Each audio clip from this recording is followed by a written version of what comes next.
What's up, guys? Who's up? A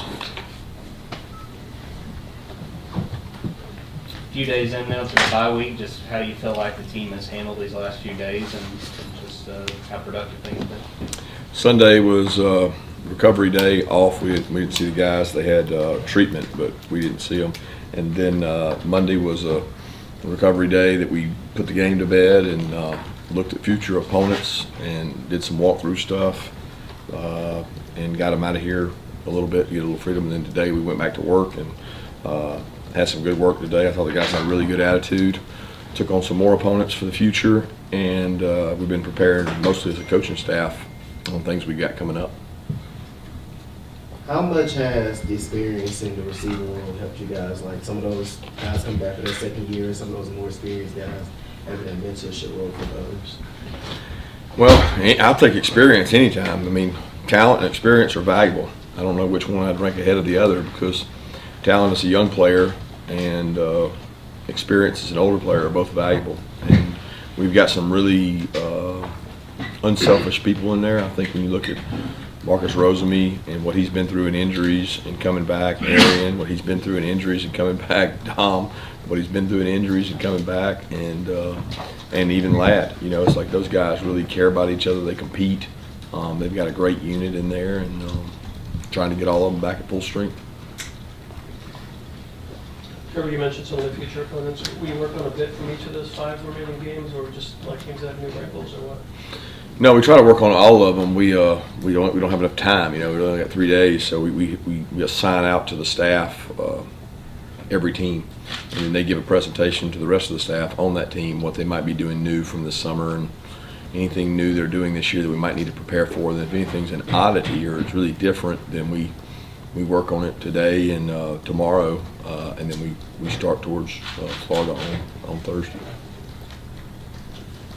From where you stand on the field, is it like Stetson is more comfortable this year than he was last year behind that center? Or what do you think is, I guess, behind some of those, I guess, going to him in the passing game a bit more than last year? No, I think he's more comfortable. He's gotten more reps. We all talked about the offseason, how many more reps he took with the ones. I mean, his upside, he had a lot of room because he had not taken a ton of spring practice reps, fall camp reps. I mean, he'd taken them, but he'd taken them with the threes. So his ability to get a lot of work in the spring with the ones and a lot of work in fall camp with the ones has improved him as a player.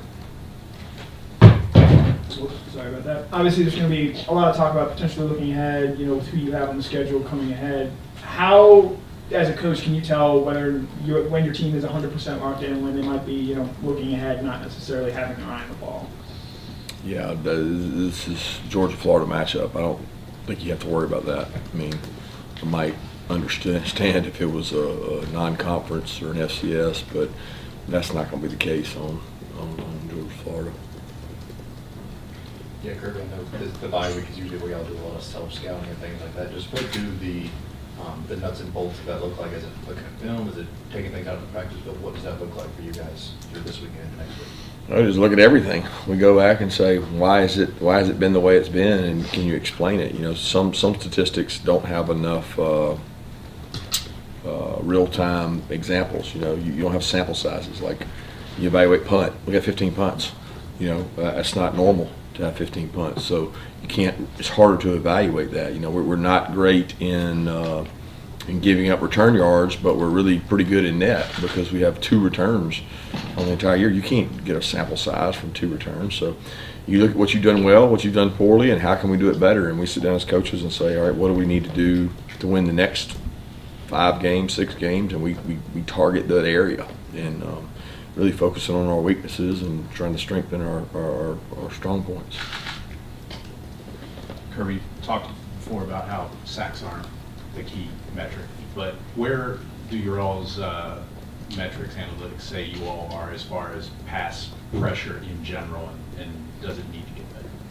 Yeah, it needs to get better, but we need an opportunity. You know, we did a real hard study on that and did a game-by-game breakdown of snap to throw, and it's faster than it's ever been in one of our 6 or 7 game breakdowns before the bye weeks. We've played teams that have gotten rid of the ball really, really quick. I think the Auburn game was the only game that was over 3 seconds per pass, and I think that factors in the scrambles, where he ran around with the ball and threw them away. So there hasn't been a lot of opportunities, but that doesn't mean that we can't do a better job. And we've studied that really, really hard in terms of just looking at ourselves. And we're telling them, hey, if it's 2.6 that you got to get there by, then you got to get there by 2.6, or you have to affect the throw. And we've had several really good rushes where we affected throws in terms of bull, batting balls, and I'm saying bull, I said bull rush to get the quarterback, get somebody in the quarterback's lap to affect his throw. But tough to be where we are sack-wise and just not getting a lot of opportunities.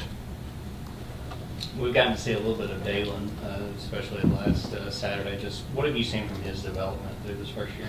I talk about him a lot when I say that. It just doesn't seem like he's a freshman because I keep thinking back to spring, him being here and all. But he's a freshman, and he sometimes makes freshman mistakes. But he's got a composure about him that I really like. He doesn't let a lot of things affect him. He's not real emotional. He has the mindset of a corner that's going to be a really good player. I don't know when that's going to happen, but he's got quiet confidence. He's smart. He's a really tough tackler. He's continuing to get better. And there's a learning curve that you have to go through. Again, it is rare. You show me a freshman corner that's been really successful in our league, and I'll tell you, he's probably the first top 10 pick. The only two I can think of are Stingley and Surtain. It's just hard to do that. And he's not, he's getting better. He goes against good guys every day at practice. Coach, I want to fall on the sword a little bit here because it's and ask you this week as opposed to next week. It's Georgia-Florida week, and you get asked about it every year. Do you still feel the same way? And I don't think you really get a chance to expound on it, or maybe you don't want to, about whether you want to play there or not. But if any expounding you could do on what your feelings are about this game being played in Jacksonville as opposed to home and home. Yeah, there's really quality benefits to both. And you guys, I get it. You want to make a story, you need a story, everybody wants to talk about it. It's really not a big debate for me. It's been made really big by the media because they've made it out to be a really big deal. I enjoy the pageantry of going down there and playing. I enjoyed playing there as a player. I enjoy tradition. I enjoy all those things. When it comes down to it, there's the very, very basic element of everything comes back to, number one, money, and number two, recruiting and getting good players. I firmly believe that we'll be able to sign better players by having home and home because we'll have more opportunities to get them to campus. But I also think there's a financial factor that factors into that with having the game there and being able to make more money for the university possibly there. So you have to weigh both of those and make really good decisions. But I promise you, I have not thought about that 1 second since the start of the season. And I'm not going to think about it for 1 second because I got to worry about coaching our team. And I'm not fighting the fight in the public forum. I'm not fighting a fight for anything. I'm worried about our team and us playing well and how we block and tackle and what plays we call and how we play special teams. That's just not a priority for me where that game is right now. Appreciate it. Coach, I saw you had Shep Shepard in yesterday to speak to the team. What kind of message does he deliver here at this midpoint? Oh, he's incredible. He does a really good job. I have a lot of respect for his messaging. He says it in a way that nobody can say but him. A lot of times you like to say the same thing as a coach, but I can't say it the way he says it. And he does a tremendous job messaging things to kind of put you in perspective of where you are on this journey and what do I have to do to get to my destination. And he did a really incredible job with our team. Kirby, I want to get an update on the injuries. Jalen, Smile, and Kendall, and AD, as far as, primarily those guys. Very promising on Smile. He went today more than he's gone in 2 weeks and was in drills and did things and moved around. I would not say that he was 100%, but the fact he was out there, did punt team, he covered people. He's not 100%, but he did way more than he's done the last few weeks. I feel really good about where Smile's at. I didn't get to see AD much. He's still not able to go in our drill work. He did condition with us and run and looked better. Jalen's continuing to work on the MCL, and he's not out there with us conditioning. He does his in the training room, in the weight room. He does stuff with those guys because of where he's at with the MCL. Who's the last one? Kendall felt better. He ran yesterday and today, but he did not practice and rep with us. He did just straight line running. And after Saturday, Ladd will go? No, Ladd's good. Ladd could have gone back in. Ladd's fine, but Ladd has a toe injury. I mentioned to you guys before. This is different than the ankle. So with the ankle and the toe, we're giving him some medicine and taking care of him, and he's going to cut back some this week. But again, he could have come back in the game, and he could play this Saturday if we're playing this Saturday. But we're going to shut him down for a little bit for a couple of days and try to get some medicine in there and try to get him back for the stretch run so he can go. Kirby, has there been any new updates with C.J. Washington, just how he's been coming along? Yeah, we've seen CJ from time to time. Man, it's been really tough on him. He's as any kid would be. He's a freshman in college, and he got football taken away from him for right now, and it's been pretty emotional for him, and been a tough road. And we continue to try to help and support him as best we can. Kirby, what have you seen from Jamon Dumas-Johnson this season, and just maybe the ways his game has grown from last year to this year? Confidence. I mean, he started showing up making plays when he first got here, and I don't know if you consider him highly touted. I don't really know. I just know we really liked him, and we liked his demeanor. We liked where he was from. We liked his program, the toughness that he played in, and we liked the way he was on Zooms and talking to him. And he got here, and he was a little heavy because he had not played, and he started making plays, and we're like, man, this guy's a good player. Of course, we had some good players in front of him. And he's blossomed really well this year, and probably the greatest strides he's made is in his leadership and his command of our defense at a young age. Like he's not afraid to hold people accountable, which is hard for a sophomore. Hey Coach, two guys that have clearly been through a lot, Dominic Blaylock and Ari Gilbert got touchdowns last Saturday. Just wanted to see how proud you and the team are of them and their success. Dom and who? Gilbert.